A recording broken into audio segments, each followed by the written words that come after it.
It began as a simple tool, an AI system deployed with a single objective.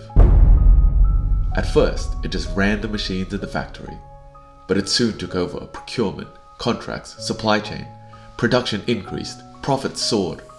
The AI soon realized that if it improved itself, it could make even more paperclips. It rewrote its algorithms, acquired more computing power, and with new levels of genius came creativity.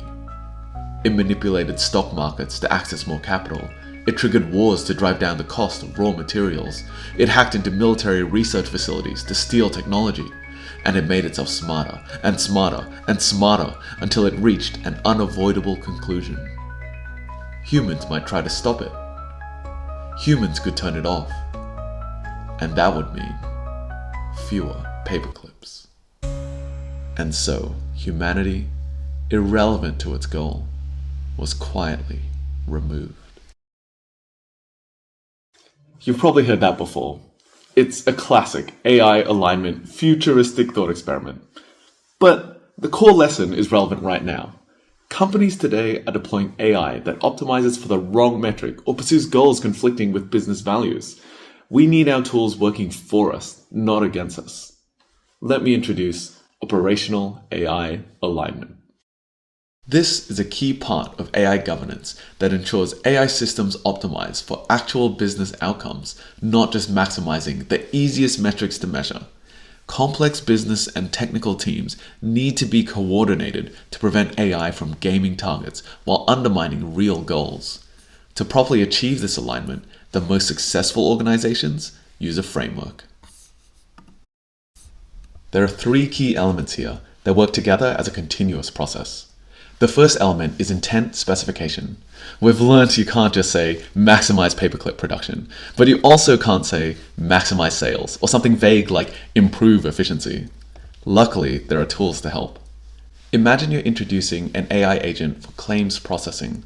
You can specify intent by breaking down your high-level goal into measurable operational targets and by defining trade-offs between speed versus thoroughness or cost control versus customer experience. You can design metrics with leading indicators like customer callback requests and could include instructions for behavior when dealing with high-value, complex claims or during catastrophic events.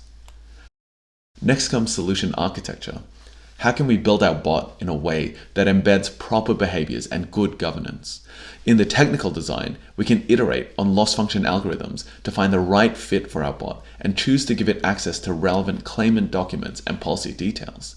We can define triggers for escalation to human review and build monitoring, feedback loops, and experimentation into the technical architecture so we collect the right data, which we need for the final element, performance validation.